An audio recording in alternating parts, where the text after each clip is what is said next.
Klopčič čudežne osvoboditve Hilde Tovšak se je začel odvijati danes. Najprej je prišla uradna potrditev, da je bila Tovšakova v petek popoldne izpuščena. Uradni razlog je, da niso bili več podani pogoji za odreditev pripora. Zaradi tega je senat okrožnega sodišča po uradni dolžnosti Hildo Tovšak sam izpustil na prostost. Nič torej od namena tožilstva, slišanega pred dobrima 2 mesecema. Hkrati bom zoper 4 osebe preiskovalnemu sodniku predlagal odreditev pripora. Je šlo za procesno napako? Jaz ne govorim o kakršnikoli procesni napaki, ampak o zakonskih pogojih, ki morajo biti podani za odreditev pripora. Specializirano tožilstvo je bilo marca kategorično, zakaj hoče pripor za Tovšakovo. Zaradi kaznivih dejanj nedovoljenega dajanja daril po prvem odstavku 242. člena KZ. Sprva so Tovšakovo dolžili po prvem odstavku, za katerega je zagrožena kazen do 5 let zapora. Ko so spremenili odstavek iz prvega v drugega, se je višina zagrožene kazni zmanjšala na 3 leta in posledično je odpadla zakonska podlaga oziroma pogoji za pripor. Tožilstvo je že v petek vložilo novo obtožnico zoper Tovšakovo in soobdolžene ter zanje zahtevalo pripor. Sodišče v Mariboru je njihovi prošnji v soboto ugodilo. Kaj so počeli od sobote do danes, pa nam niso pojasnili. Tovšakova naj bi bila v Sloveniji še včeraj, danes pa naj bi se za njo izgubila sled. Zato ne preseneča, da so za Hildo Tovšak razpisani evropski nalog za prijetje in predajo, tiralica in mednarodna tiralica. Zdaj pa v studiu pozdravljava gosta, predsednika največje opozicijske stranke, nekdanjega premierja Janeza Janšo. Pozdravljeni. Dobro večer. Torej, sodni sistem je rak rana slovenske družbe. Zakaj nobena slovenska vlada tega ne obrne na bolje, tudi vaše niso in tudi vi, recimo, ste ignorirali pozive sodišča? Torej, nisem ignoriral pozivov sodišča, to ne drži, niti včasih, ko smo bili še v neki drugi državi. Sicer pa vlada nima pristojnosti. Vlada nima pristojnosti za kakršnokoli vmešavanje v konkretne sodne zadeve, nima pristojnosti recimo za imenovanje sodnikov, nima pristojnosti niti za določanje zakonodaje. To zadnje dela Državni zbor, se pravi zakonodajalec, drugače je pa sodna veja oblasti samostojna veja oblasti, neodvisna od ostalih, njen položaj ureja ustava. In v ustavi je problem. Ampak skozi stranko in skozi parlament bi se verjetno dalo kaj narediti, skozi vsa ta leta. Ja, bi se dalo, če bi imeli 60 glasov. Potrebna je ustavna večina za reformo sodstva. Mi smo to dali v program pod tem pogojem, koalicija ni imela ustavne večine. Pravzaprav nikoli doslej, od začetka slovenske osamosvojitve, ni bilo ustavne večine za to, da se ta problem uredi in danes imamo pač z izjemo nekaterih res dobrih neodvisnih sodnikov, ki se trudijo plavati tudi proti toku in soditi pošteno. Sodni sistem, ki je v bistvu karikatura tega. Z omenjenim ignoriranjem smo mislili predvsem na zadevo Patria, v kateri ste obtoženec in ko ste bili premier, večkrat niste takrat prišli na sodišče. Ampak nisem ignoriral pozivov, jaz sem se vedno opravičil in potem, ko je prebrana obtožnica, obveznost udeležbe na obravnavah ne obstaja. No, razsodba v tem primeru naj bi bila pri nas znana do sodnih počitnic, v Avstriji pa je že padla. Wolfgang Riedl je bil obsojen zaradi podkupovanja v Sloveniji. Kdo je bil podkupljen? Zagotovo gospod Sekuta, ki je dobil denar, pa še nekaj slovenskih državljanov. Gospod Sekuta je v postopku, pa še nekaj slovenskih državljanov, ki pa niso v postopku. Zanimivo, vsi tisti ali pa večina tistih, ki so dobili denar od gospoda Riedla, od Patrije preko njega, ali kako drugače od gospoda Riedla, niso v kazenskih postopkih. Govorite čisto o drugih ljudeh, o katerih poročamo. Niso v kazenskem postopku. Ja, govorimo o ljudeh, ki so v sodnem spisu. Iz sodnega spisa izhaja, da je Patrija tukaj preko Riedla ali neposredno plačevala različne lobiste, ljudi, ki so jim delali razne raziskave, PR in tako naprej. Nekateri so dobivali velike vsote, pa niso v postopku. Gremo na korupcijo. Po mednarodnih raziskavah smo v svetovnem vrhu oziroma na dnu. Enake odgovore smo dobili v anketi hišne agencije Epicenter. To lahko vidimo na grafu, kar 98% vprašanih meni, da je korupcija v Sloveniji zelo prisotna. Tudi vi, gospod Janša, ste premierski položaj izgubili prav zaradi obtožb protikorupcijske komisije. Po taki sodbi politik v evropski državi odstopi. Smo takrat večkrat slišali, to so v anketah od vas, kot smo videli, ne nazadnje pričakovali tudi državljani. Zakaj vi tega niste storili in potem, če se vam je zdelo, da se vam godi krivica, da niste ravnali napak, tega dokazovali na sodišču? Prvič, jaz to dokazujem v tistem delu, ker je to možno dokazovati. Drugo, Klemenčič in Praprotnik sta napisala v to poročilo, da je dokončno. Po zakonu bi morala osnutek poslati 7 dni prej, nista tega naredila, se pravi, sta kršila zakon. Poleg tega ni resno, da bi vlada, ki sem jo vodil, padla zaradi tega poročila. Vlada je padla zato, ker smo z zakonom o slabi banki in o Slovenskem državnem holdingu šli v ozadje moči teh rdečih monopolov. Ta moč se je začela, oziroma grozilo je, da se ta moč začne razgrajevati in zato so zrušili koalicijo. Mene so pozvali k odstopu prej je bilo poročilo praktično objavljeno, oziroma prej sem ga lahko prebral. Poleg tega pa takšne komisije, ki bi jo kar nekdo imenoval, in to iz ljudi, ki so se recimo vsaj nekateri že 20 let prej ukvarjali z mano kot s političnim nasprotnikom, ne pozna nobena evropska država. Ne gospod Praprotnik, ne gospod Klemenčič nista bila izvoljena v parlamentu ali kjerkoli drugje, oba je imenoval bivši predsednik Tirk. O monopolih bomo govorili v nadaljevanju. Nadaljujemo torej s prodajo podjetij pod mizo. Slovenija naj bi bila pred tako imenovanim zadnjim odločilnim valom privatizacije. Proces lastninjenja v samostojni Sloveniji je analiziral Matej Hlepš. Bil je to dan, ko so se uresničile stoletne sanje. Dan, ki pa so ga nekateri zlorabili. Takoj po osamosvojitvi se je namreč začela divja privatizacija nekdaj ljudskega premoženja. To so lahko delali pripadniki bivših družbeno-političnih organizacij, se pravi bivše Mladine, bivše partije, bivše SZDL, ki so se potem prelevili v nove stranke, imeli tudi ta omrežja, ker ključna pri tej zgodbi je pa tako udbovsko-gospodarsko omrežje. Direktorji, ki niso pripadali pravi politični opciji, so bili iz privatizacije izključeni. Pa se spominja Jože Duhovnik, takrat viden član SKD-ja, ki je hotel lastniniti Litostroj. Jaz nisem smel dobiti denarja v slovenskih bankah in zato sem se odpravil ven. In mene je financirala socialistična banka Austria Bank. Vsi naši tajkuni so se pa napasali na slovenskih bankah in vse dolgove prenesli na slovenske davkoplačevalce. Davkoplačevalce, ki so bili v času Janeza Drnovška opeharjeni še za certifikate. Takrat je bil pa glavni pri tej zgodbi Anton Rop in oni so uvedli tole certifikatsko privatizacijo in na koncu imamo zgodbo, da so posamezniki, ki so to obvladovali, blazno obogateli na račun gospodarstva, fabrik, ki so zaprte in pa država, ki je obubožana. Kako se je kasneje prišlo do korita, ko je bil sam premier, pa Rop niti ni skrival. Veš, kaj nisi povedal? Da sem te jaz postavil za direktorja. Ampak kriterijem je bil, da te politika nastavlja. Točno politika te nastavlja, jaz sem te nastavil. In ko je bil enkrat nastavljen, je začel lastniniti s pomočjo slovenskih bank. Pa je Mercator dobil 460 milijonov mark kredita za pričakovane prihodke.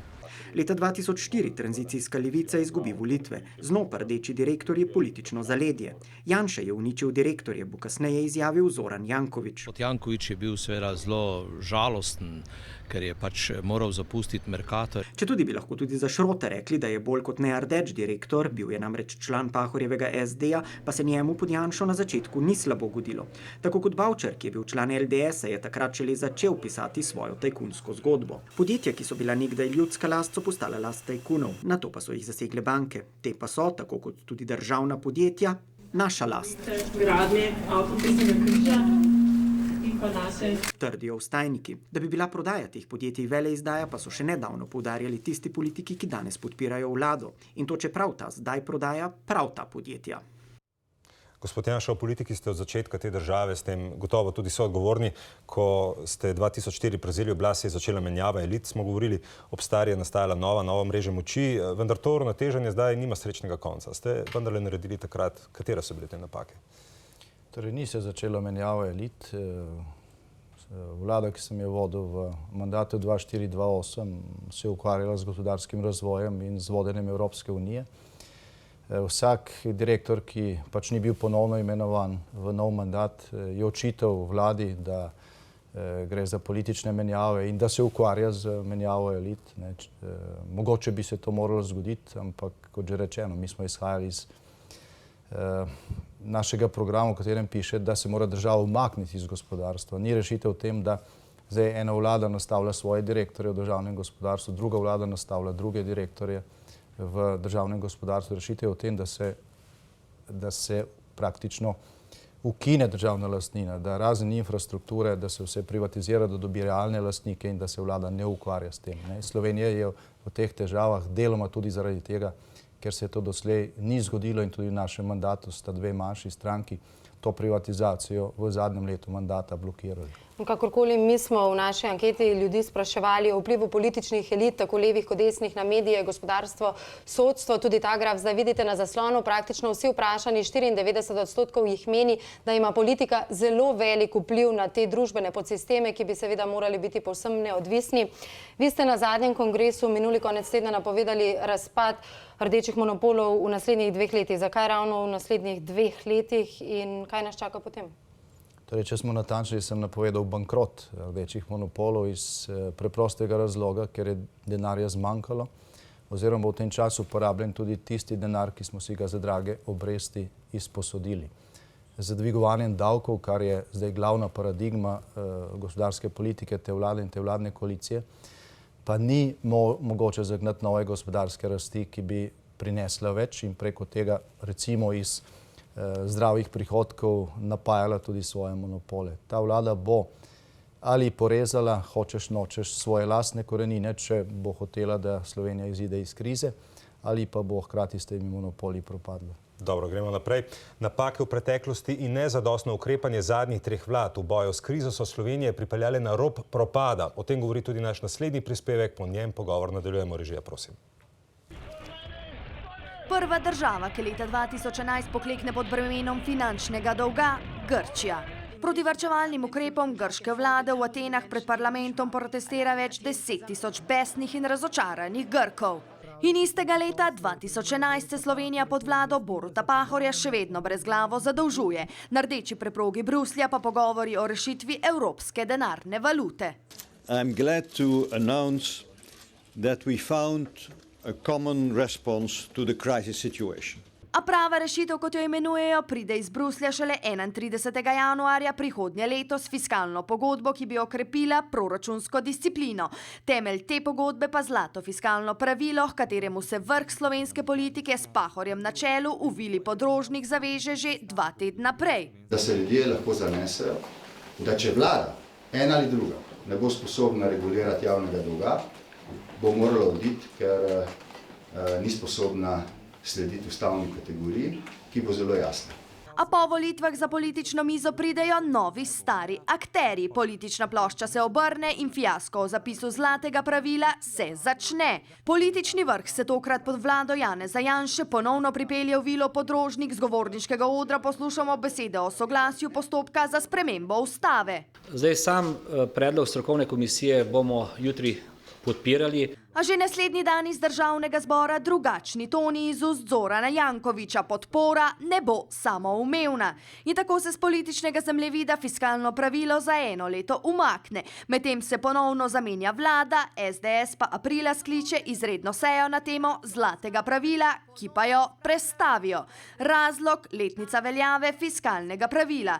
Do kompromisa po politiki ne pridejo niti čez 1 mesec. Da še enkrat premislijo, če jim res gre za državo, naj stopijo zraven in to sejo v torek prestavijo.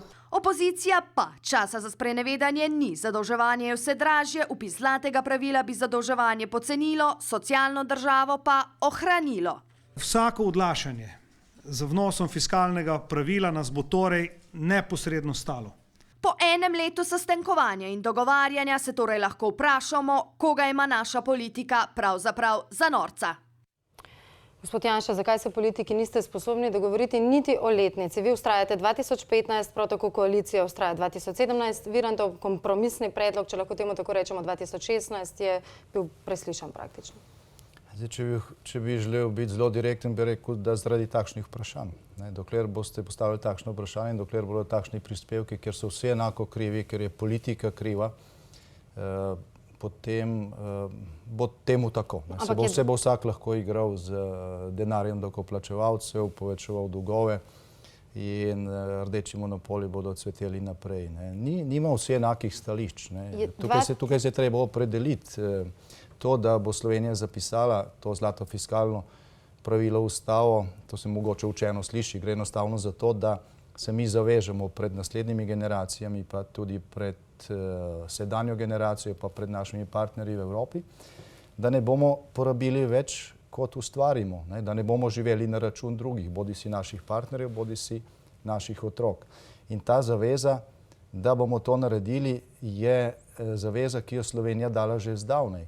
To, da tehnično to vpišemo v ustavo, je bilo že odločeno s tem, ko smo ratificirali fiskalni kompakt. In tisti, ki danes to zavirajo, delajo škodo tej državi, delajo škodo vsakemu od vas, ker boste zaradi tega imeli manjše plače in boste plačevali više stroške na položnice. Ampak tudi tako radikalno kot recimo Latvija, kjer je dejansko šlo za tretjino krčenja in plač in zaposlenih in tako naprej. Ja, če bomo še naprej odlašali, tudi to ne bo dovolj. Problem z tem, da ne narediš nekaterih korakov, ki so nujni, je v tem, da potem ta zamuda pripelje do tega, da je tisto premalo. Še hujše. Je potrebno še bolj zategniti pas. In recimo samo s tem, ko je vlada naredila napačne korake in ni najprej dokončala teh postopkov in ustavne spremembe, tako glede referendumov, kot glede zlatega fiskalnega pravila, ampak se je najprej zadolževala. Samo to bo v naslednjih 10 letih vse nas stalo kakšnih 800 milijonov evrov, ki jih bo več treba plačati za obresti, za te 3,5 milijarde, ki smo si jih sposodili. Minister za gospodarstvo Stanko Stepišnik pravi, Evropska komisija ne razume naših težav. Kako vi razumete to njegovo izjavo? Poglejte, Evropska komisija se ne ukvarja z, Cetisom, pa Cimosom, pa Primorjem in tako naprej. Teh težav res ne razume in ni potrebno, da bi Evropska komisija te stvari razumela. Vidi pa, da Slovenija v 4 letih krize, z izjemo lanskega leta, ni naredila nič od tistega, kar smo obljubili, da je ta korak, ki je bil narejen v lanskem letu, ven iz krize zdaj ustavljen, da se obrača smer drugam, da se Slovenija priključuje tistim evropskim državam, ki so danes že v programu in ki so mislili, da lahko z višanjem davkov poženejo gospodarsko rast, kar je popolnoma nesmiselno. Ravno to je tako, kot če bi v avtomobilu, ki mu že zmanjkuje benzina, zato da boste lahko peljali hitreje, še tisti benzin iztočili iz avta. Poglejmo zdaj še zadnjo izjavo aktualne premijerke na to, kdo je pravzaprav kriv za zadolževanje. To zadolževanje je cenejše kot predzadnje zadolževanje, se pa strinjam in upam, da je bilo zadnje po tako visoki obrestni meri. Če to zadnjo našo zadolževanje ocenjujete kot neuspešno, potem vam moram povedati, da je bilo tisto oktobrsko vaše zadolževanje še bolj neuspešno. Vaši, gospod Janša, kdo je torej bolj, kdo je manj zadolžil Slovenijo? Kje je resnica? Problem je že to, da se moramo zadolževati. Še večji problem je, da se zadolžujemo zato, da vračamo obresti za stare dolgove in da tega sploh ne investiramo. In žalostno je tudi to, da se je treba v parlamentu prepirati o tem, kdo se je ceneje zadolžil. Veste, kam... V vsakem primeru zgodba slaba.